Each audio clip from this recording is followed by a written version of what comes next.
ਤੁਹਾਡੇ ਅੰਦਰ ਕਾਲ ਵੀ ਬੈਠਾ ਹੈ। ਗੁਰੂ ਵੀ ਸ਼ਬਦ ਰੂਪ ਹੋ ਕੇ ਨਾਮ ਦੇ ਵਕਤ ਬੈਠ ਜਾਂਦਾ ਹੈ। ਜਦ ਕੋਈ ਸਤਸੰਗੀ ਬੁਰਿਆਈ ਕਰਦਾ ਹੈ, ਭੈੜਾ ਖੋਟਾ ਕਰਮ ਕਰਦਾ ਹੈ, ਕਾਲ ਫੌਰਨ ਅੰਦਰ ਬੈਠਾ ਗੁਰੂ ਨੂੰ ਦੱਸਦਾ ਹੈ ਕਿ ਆਹ ਦੇਖ, ਇਹ ਨਾਮ ਦੇ ਕਾਬਲ ਸੀ, ਕੀ ਇਹ ਇੱਥੋਂ ਲਿਜਾਣ ਦੇ ਕਾਬਲ ਸੀ, ਇਸ ਨੂੰ ਨਾਮ ਦਿੱਤਾ ਹੈ। ਉਸ ਵੇਲੇ ਤੁਸੀਂ ਸੋਚ ਹੀ ਸਕਦੇ ਹੋ, ਅਗਰ ਕਿਸੇ ਦਾ ਬੱਚਾ ਗਲਤੀ ਕਰਦਾ ਹੋਵੇ, ਉਹਦੇ ਬਾਪ ਨੂੰ ਦੂਸਰਾ ਆਦਮੀ ਇਹ ਕਵੇ ਕਿ ਇਹ ਤੇਰਾ ਲੜਕਾ ਹੈ, ਬਾਪ ਦੇ ਦਿਲ ਤੇ ਕੀ ਗੁਜ਼ਰਦੀ ਹੈ। ਸੋ ਇਸ ਵੇਲੇ ਗੁਰੂ ਫਿਰ ਵੀ ਉਹ ਬੜਾ ਸਬਰ ਵਾਲਾ ਹੁੰਦਾ ਹੈ। ਉਹ ਕਹਿੰਦਾ ਨਹੀਂ, ਮੈਂ ਇਹਨੂੰ ਸਮਝਾ ਲੂੰਗਾ, ਮੈਂ ਇਹਦੀ ਜ਼ਰੂਰ ਜ਼ਿੰਦਗੀ ਬਣਾਉਂਗਾ। ਤੁਸੀਂ ਸੋਚ ਕੇ ਦੇਖ ਸਕਦੇ ਹੋ ਕਿ ਗੁਰੂ ਨੂੰ ਉਸ ਵੇਲੇ ਕਿਤਨੀ ਮਿਊਸੀ ਹੁੰਦੀ ਹੈ। ਸੋ ਫਿਰ ਵੀ ਉਹ ਵਿਸ਼ਵਾਸ ਹੈ ਉਸ ਨੂੰ ਕਿ ਮੈਂ ਇਹਨੂੰ ਸੁਧਾरूंगा। उनके सिर्फ दर्शन किए जा सकते हैं, वर्णन नहीं। जब से मैंने उनके दर्शन किए हैं, मुझे कुछ और सूझता ही नहीं। उनका स्वरूप हर वक्त मेरे सामने रहता है। मैंने पहले ऐसा स्वरूप कभी नहीं देखा था और ना ही कभी कल्पना की थी कि मनुष्यों के बीच ऐसा चेहरा हो भी सकता है।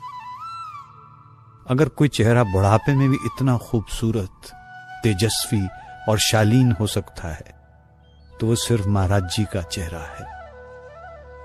पर सबसे खास बात यह है कि उनके चेहरे पर ऐसा रूहानी नूर है जिसे लफ्ज बयान नहीं कर सकते, लेकिन इससे ऐसा अनोखा सुकून मिलता है जैसे कि उनकी हुजूरी में दुनिया की कोई परेशानी और बेचैनी ठहर ही नहीं पाती।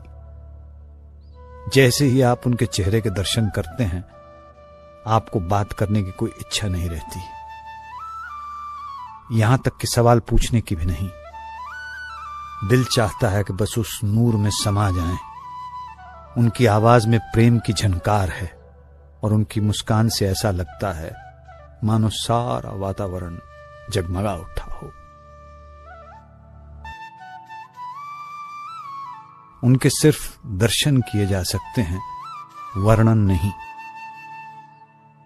जब से मैंने उनके दर्शन किए हैं, मुझे कुछ और सूझता ही नहीं। उनका स्वरूप हर वक्त मेरे सामने रहता है। मैंने पहले ऐसा स्वरूप कभी नहीं देखा था और ना ही कभी कल्पना की थी कि मनुष्यों के बीच ऐसा चेहरा हो भी सकता है। अगर कोई चेहरा बुढ़ापे में भी इतना खूबसूरत, तेजस्वी और शालीन हो सकता है तो वो सिर्फ महाराज जी का चेहरा है। पर सबसे खास बात यह है कि उनके चेहरे पर ऐसा रूहानी नूर है जिसे लफ्ज बयान नहीं कर सकते, लेकिन इससे ऐसा अनोखा सुकून मिलता है जैसे कि उनकी हुजूरी में दुनिया की कोई परेशानी और बेचैनी ठहर ही नहीं पाती। जैसे ही आप उनके चेहरे के दर्शन करते हैं, आपको बात करने की कोई इच्छा नहीं रहती, यहां तक कि सवाल पूछने की भी नहीं। दिल चाहता है कि बस उस नूर में समा जाएं।